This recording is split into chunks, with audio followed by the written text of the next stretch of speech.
What up, you nerds? Fallout here, and the new season of Destiny 2 is right around the corner, so why don't we quickly talk about a couple of last-minute things you can do to be better prepared for the new season. Do me a favor, would you? Click the like button if you find any info shared today helpful, or if you just appreciate the content and want a no-effort way of saying thank you. Alright, why don't we start off with what weapons you should be getting if you don't yet have, or upgrading if you haven't already. As mentioned in the April 29th TWAB, there are gonna be a couple of weapon sandbox changes coming in Season 14. Some of them are small, and you probably don't have to worry about them too much. For example, the change to 450 RPM auto rifles. I don't think an improvement from 17 to 18 damage on a headshot is going to break the meta. Time will definitely tell, but I think there are other weapons out there we can probably focus on hunting down right now. Linear fusion rifles, for example. As you might remember from the TWAB, linear fusion rifles are getting a 15% crit shot damage buff and 20% more reserve ammo. After being confirmed on Twitter by community manager DMG, exotics will benefit from these changes. While, yeah, the Queensbreaker is a fine and dandy weapon, I've really got my eyes on the Sleeper Simulant, and you should too. In the past, Sleeper has been a top-tier pick for shredding bosses. With both more crit damage and more reserve ammo on the table, it seems like an easy prediction that some teams competing in the Day 1 VOG raid race are probably going to be red laser beaming Atheon right in the gut. If you don't have the Sleeper, I would highly recommend trying to grab one from the exotic kiosk at the tower between now and May 11th. For those of you out there who already have the Sleeper, don't chill just yet, because many people out there, including me, actually have one more thing to do: finish the exotic catalyst. Yeah, the Sleeper is going to be a PvE powerhouse no matter what, but completing the exotic catalyst is really going to take it to the next level. Unlocking it gives you both a larger ammo capacity and a quicker charge rate, meaning more shots rattled off in less time. Kind of important for quickly dishing out big damage to a raid boss. If you don't have the exotic catalyst on your Sleeper right now, don't worry, you can get it to drop randomly from the final chest after completing Ordeal Nightfalls. That's how I got mine. Oh, dude, I got the Sleeper catalyst. Now, I know grinding out Grandmasters at the end of the season isn't exactly what you want to be doing, but again, trust me, the Sleeper is going to wreck in Season 14. And on top of that, there's other great reasons to be running Grandmasters right now.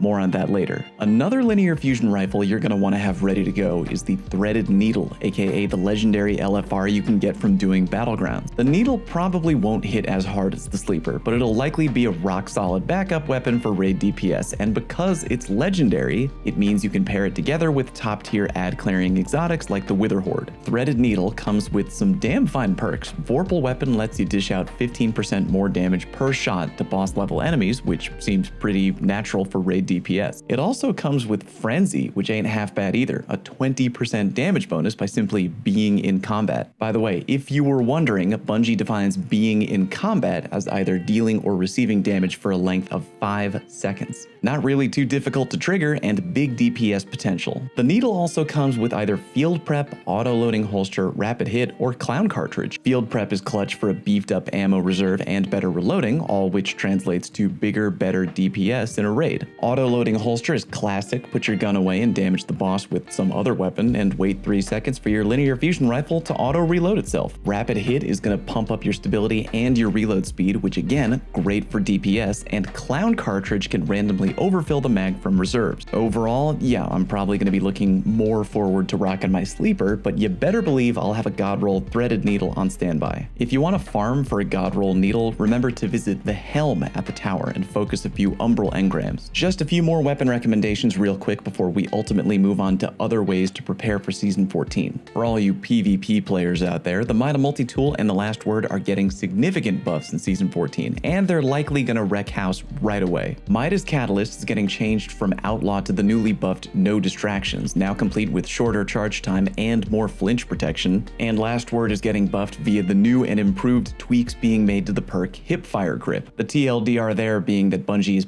pimping out the accuracy cone on any weapon with Hipfire Grip, which again, the Last Word has built into it. Take note though, while the Last Word will be hot right out of the gate, to take full advantage of the Mida Multi-Tool, as mentioned, you're gonna need the exotic catalyst. Potential bad news on that note: the only way to get the catalyst right now for the Mida Multi-Tool is in the survival playlist. From what I remember, you can get the catalyst randomly from glory rank ups once you've hit either Fabled rank 3 or higher. And while it is possible to drop from Fabled 3 or higher, I believe that if you hit rank Legend, the exotic catalyst becomes guaranteed after your next win. So you don't have to hit max rank in comp, you just need to get to relatively high rank and then have good RNG. I'm sure that for a lot of people out there that seems like a fairly impossible goal depending on how much PvP that you play. You could always try out the freelance survival playlist, which I've always found more bearable, but getting to high ranks might be a tad bit tricky if you're alone. Another weapon I'm going to recommend people try to pick up if they can between now and Season 14,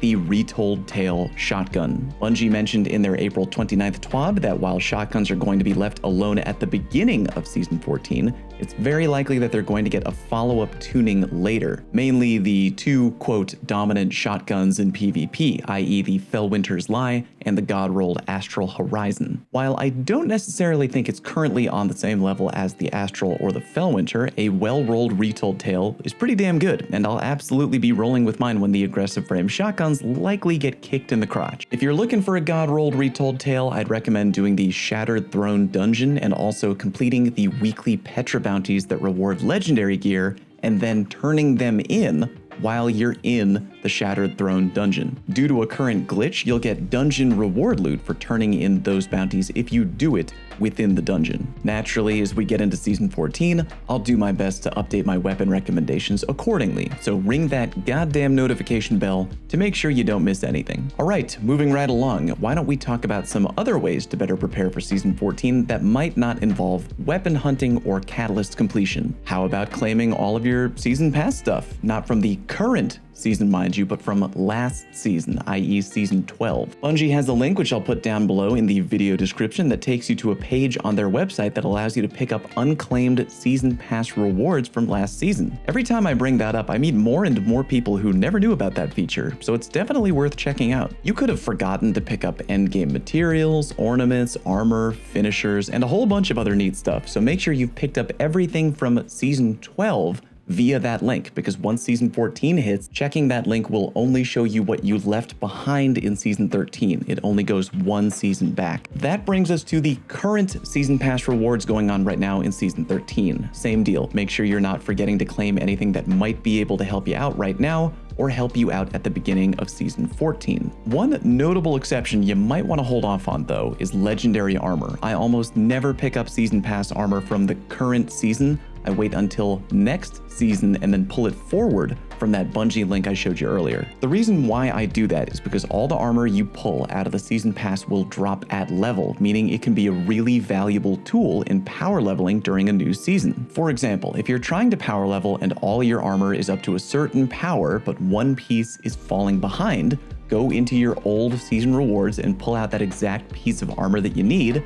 Bada bing, bada boom. However, going into Season 14, you might not care as much because remember that the pinnacle power cap, i.e. the absolute highest level your weapons and armor can reach, is only going up by 10. On top of that, challenge mode for the revamped Vault of Glass raid is only going to be 1300, which most people I know already have hit in the current season. Bungie is trying to change how power grinding per season works, and Season 14 is the guinea pig. I don't think a 1320 power cap will be that hard to reach, but again, if you want to make it easier, I would say hold off on pulling your Season 13 armor out of the pass now, do it later. Moving on, if you really want to be anal about what you can do between seasons, remember that because we got the new transmog system coming down the pipe, you're pretty much free to delete all the shaders you currently have on your Guardian. They're going away one way or the other to make room for the new Season 14 system, so as long as they're going away, might as well get paid for deleting them, right? By going to Raoul at the tower, you can delete shaders in groups of 5. Still, kind of a pain in the ass, but again, at least you'll be getting glimmer and maybe even legendary shards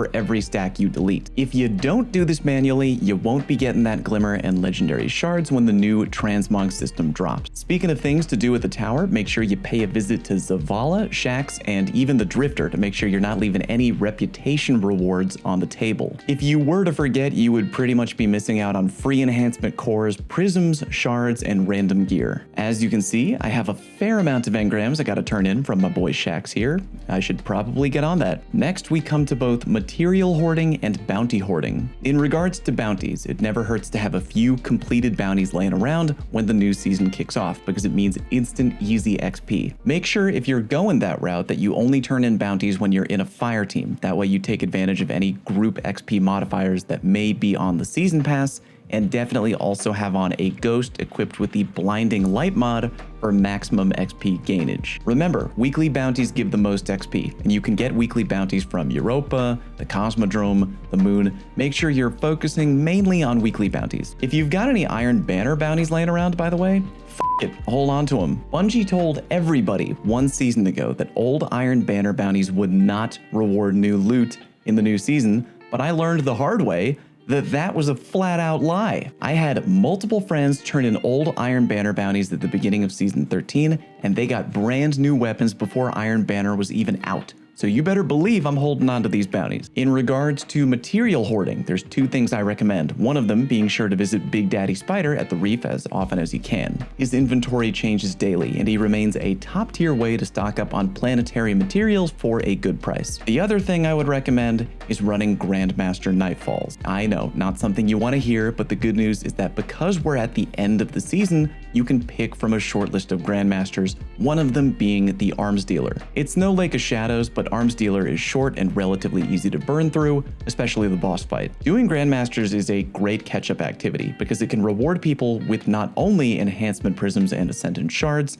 but also adept weapon mods and even exotic weapon catalysts like the Sleeper Simulant, which I mentioned earlier. I know they can be a pain in the butt, but you really should do a few GM Nightfalls before season 14. Last thing I'll talk about to prepare is more cosmetic than anything, but worth mentioning: finishing your seasonal challenges. If you don't care at all about Bright Dust or how your Guardian looks, then don't worry about doing any of this. By finishing 75 seasonal challenges and completing the Master of All challenge, you'll be awarded with a big old Bright Dust pile. Remember that in season 14, the cost of a shader is being upped from 40 Bright Dust to 300 Bright Dust, so might not be such a bad thing to have a little more dust laying around. And that's pretty much it. There's other things you can do as well, like finishing your Chosen Seal title and yada yada, but again, that's more cosmetic. I myself have a little bit more grinding to do. Gotta finish up those exotic catalysts, gotta delete all my shaders, gotta claim all my unclaimed rewards, all that crap. But you do whatever you feel like you want to do. If you don't want to do any type of preparing for season 14 at all, I'm sure you'll be fine. But if you want to be extra prepared, now you know what to do. Do me a favor and hit the like button if you haven't already. It's an easy way to help my channel out for free. While you're down there, check out links to more stuff down in the video description. And as always, remember to hit that big red subscribe button and help me reach my goal of one day becoming the sole ruler of the world. Thank you very much for watching, and I'll see you next time.